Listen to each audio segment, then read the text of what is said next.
All right, what's good, y'all? Logan Duran, Frat Boy Fitness, back with another video. Sorry for not recording any videos for the last week. I was out traveling, doing stuff with family.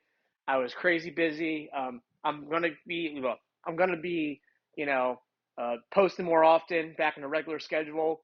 You're probably asking right now why I look like Tommy Vercetti from GTA Vice City, and to be completely honest, I need to do fucking laundry. That's why. you know, um, Man, I like the outfit though. I think it looks good. But today I got a dope video for y'all. It's a serious video as opposed to one of my stupid ones I have. It's pretty much just 5 things you need to know before becoming a personal trainer. So yeah, if you were like me, and if you were someone who, been to the gym a lot, and maybe you don't know what you want to do for a career, you're young, you want to make a little bit of money, like I was when I was in college. Um, this video might be for you. I was a personal trainer for about a year. I've since moved on to software sales, um, where I'm currently at. I like it a lot, and some of the skills that I picked up uh, as a personal trainer carried over to this. So I look back on my time as being a personal trainer pretty fondly, but there's a lot of things you need to know and misconceptions that people have before becoming a personal trainer. So I'm just going to run through some real quick and teach you what you should know before you go all in and decide to become a personal trainer, right? All right. So the number one thing you need to know before becoming a personal trainer is that, to be honest, most personal trainers don't make shit. Um, there are the outliers. There are the people that make well over six figures, but those people all work for themselves. They don't work for gyms they don't work for corporate franchise gyms, right? So if you're going to be a personal trainer, most likely starting out, unless you're some amazing salesman or unless you already have this big following already built up, more than likely you're not going to be making shit because you're going to be working for a Crunch, a Lifetime, an Anytime Fitness, an even the nicer gyms like Equinox and Lifetime. Those people still don't make that much money, right? And it kind of sucks because the thing is the gym on average, you know, let's say you charge $100 for personal training an hour, right? Which is depending on where you're at, either a little or average, a lot or an average, right? But let's say you charge $100 a month per personal training. You might only see anywhere from 25 to $40 of that, right? The rest the gym takes. And you got to think that's before taxes. So that's if you have clients, right? Besides, outside of that, your hours that you're not working, when you're not training people, you're going to be working the floor and you're not going to be making anything. If you're at a good gym, they might pay you like $15 an hour. If you're at a crappier gym, they might pay you like $10 an hour for those hours working the floor, right? So when you first start out, you're not going to be making money because you're not going to have any clients. And then once you do have clients, if you're working for one of those gyms, they're taking $4 for every $1 you make. It's pretty sucks pretty bad.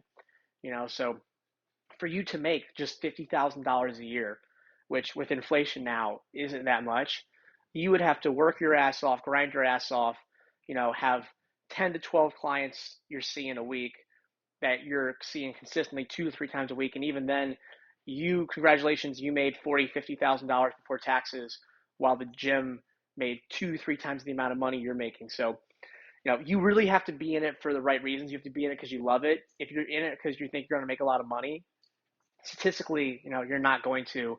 Like I said, the trainers who make the most money, the trainers who are living the best lives financially, are the ones that work for themselves. They either own their own gym, they have a place that they rent out to train people, or they just go around and train people wherever. I know a lot of personal trainers that train people out of their garage. Those guys do fairly well for themselves, but it is harder for them to find clients since they're not at gyms actively looking for people. They do it all through social media. So if you're getting into it, you need to be in. If you're getting into being a personal trainer, you need to be in it for the reasons of, I want to help people. This is something that makes me happy and stuff, and not necessarily for, I need to make money. Because if you need to make money, you're in the wrong business. Because like I said, most people aren't making that crazy amount of money. Second thing you need to understand is that this is a sales job first, especially if you're working for a big franchise gym. Um, your your manager, your bosses, they are not going to give two shits, if your clients are actually even losing weight or attaining their goals. What they're going to care about is how many people are you signing up, what packages are you selling them for, and then how are you upgrading them to the higher memberships. It sucks, but that's the thing. That's the way it is. All these gyms are a business, they're a franchise, and the turnover rate at all these gyms is something crazy, right? So I worked at a gym where there was like three different general managers in like 1 year, right? It's something crazy like that. I know any LA Fitness, they have like the worst turnover rate. They just churn people in and out at all different levels and positions of management, um, and that's what they're looking at. They're looking at how many people are you signing up, what your numbers are, all that stuff. And they're also competing with every other gym in your area, right?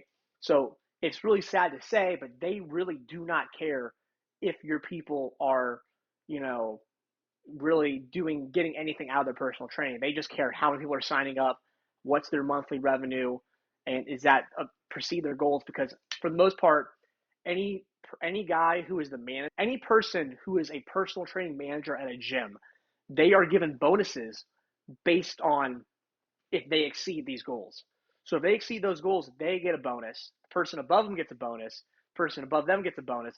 And that's what they really care about at the end of the day. They really do not care about your clients, how you're training them. I mean, they do care. They don't want you getting them hurt, but like their goals, their reasonings for it is their own personal benefits. So you have to understand that if you're becoming a personal trainer, it's a sales job. You are a salesman. You are expected to make X amount of calls. You're expected to, you know, get people and like demo them, or most places you have a consultation. You're supposed to convert so many of those consultations to personal training clients. Yada yada yada. It's a sales job. So if you think you're just going in there and just be training people, especially to begin with, you are going to be doing a lot of cold calling people and giving people consultations and all that stuff for new members. So just something to think about before you become a personal trainer. Third thing, and I've seen some people on YouTube talk about this, but I think it needs to be talked about more. Um, the people you're going to train, you're going to be training mostly people over the age of 40, right? You got to think. Personal training is not cheap. It is expensive. It is very expensive. Um, who has money? People over 40. People in the ages of 18 to 35 uh, don't really have the kind of money or time. Well, they have time, but they don't have the kind of money to pay for personal training, right? So if you become a personal trainer, and I don't care where you're at, most of the people you're going to be training are about the ages of 40 to 65, right? These are people who, have enough money to pay $200, $300, $400 a week to have someone tell them what to do, how to train them, and they also have to have the free time to do it, right? So, what I experienced is that most of my training clients were all people that were, you know, 50 up, and their kids were in high school or college, old enough to where they could take care of themselves. And that's what's going to happen. So, you're going to be training people over the ages of 45, 50. You're not really going to be training athletes. You're not going to be training young people. You're not going to be training, unless you're like a high level power lifter or bodybuilder, you're not going to be training those type of people. Definitely starting out, you're not going to be starting out. You're going to be training moms, grandmas, um, retired dads. These are the people you're going to be training. And so, but but yeah, you're mostly going to be training older people.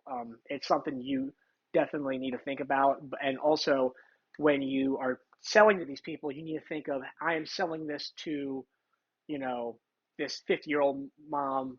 How how can I perceive? How can I get her to understand the value of personal training, as opposed to the way you might think of it, right? So, talking, interacting with people of that age is very beneficial to you becoming a top seller at your gym based on how you communicate with those type of people with the right demographic you are targeting. So that's number three. Number four, and this is a huge one, and I don't see anybody talking about this. The gym you work at will determine your success as a personal trainer, right? So let me explain to you the perfect gym for personal training. It is a gym that has lots of members, and the like lowest tier membership is expensive as shit, right? Um, if you want to be a successful personal trainer, you need to go to a high volume gym, a gym where a lot of people are going in and out of. They're constantly signing up new members, and their memberships, start off at like $100, dollars a month, right? Why is that? That's because you have more opportunities to sell people due to the higher volume of people, and also, the people there have money for personal training, right? I worked at a gym.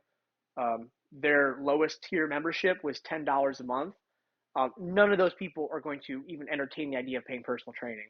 Why are they going to pay, one, 50, 60, 70, 80, $100 a session when they're paying $10 a month, right? Those are not the gyms you want to work at. So the gyms you want to work at are gyms like Lifetime, Equinox, the nicer Crunches, all of those bigger gyms that have high value memberships, right? Because if someone can afford $100 a month for a gym, they can probably afford to pay you $250 to $400 a month for personal training, right? As opposed to if you're going to some of these cheaper gyms, you know, good luck selling to those people that are paying 10, 20, even like 30, $40 a month, you know, because that's the thing is that you need to find people, a qualified person to sell personal training to is someone that has the disposable income and the time.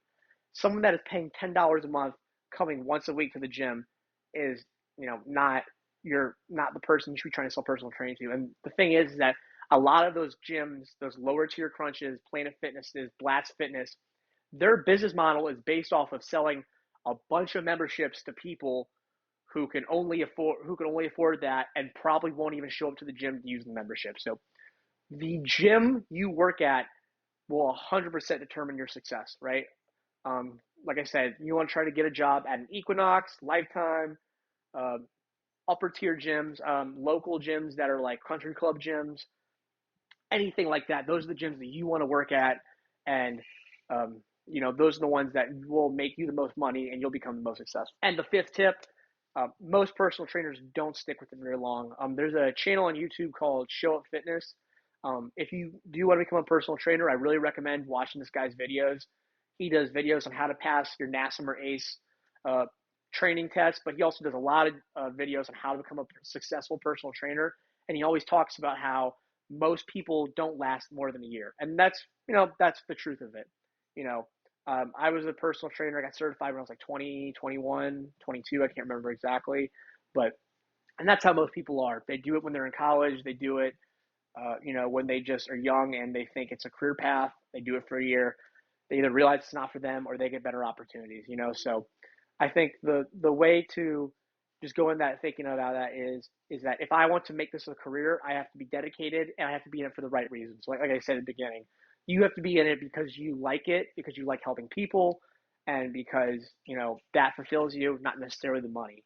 If you want to be making 100, 200, 300K, you either need to become very good at marketing yourself on the internet, or you have to find like this giant gym around you that has just amazing uh just, you just need to find a gym around you that has very high volume and high memberships, and then really hone your craft at selling at that place. So those are just my basic recommendations.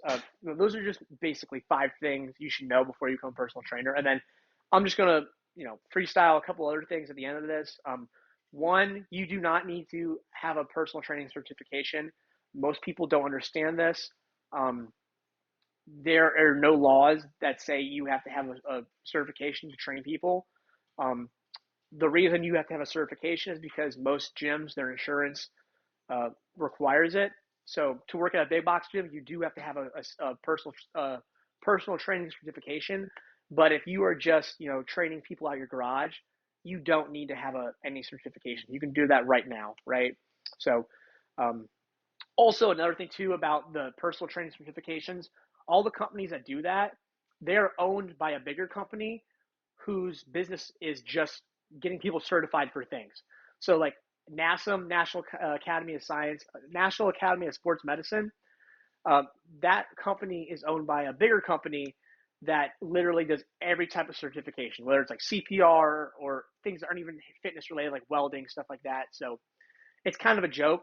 If you want to become a good personal trainer, honestly, it takes experience working with people, understanding how people react, understanding movement patterns, that kind of stuff. You're not going to really learn it from reading a book. It's stuff that is just learned on the job. So my best advice is if you want to become the best personal trainer, just start training people and trial by combat, trial by fire, learn that stuff. Also, last thing, all these tips are for people that are personal trainers in America.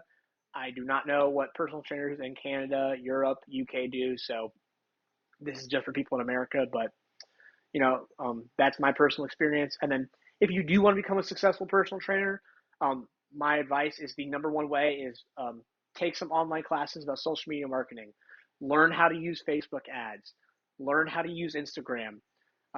I think most of the people on the internet who make most of their money from training do it all online. They do it all through Instagram. They do it all. Some people even do it through LinkedIn. They even run Facebook ads. So to become a successful trainer, you need to become good at sales, good at marketing, and good at training, not just good at training. Because you can be the best trainer in the world, but if you don't know how to sell yourself and market your abilities, no one's going to know about it. So just a quick little video for y'all. I'm going to be back to posting more funny videos, stupid videos. I'm going to make it a bunch of shorts. Like, comment, subscribe. I'll talk to y'all.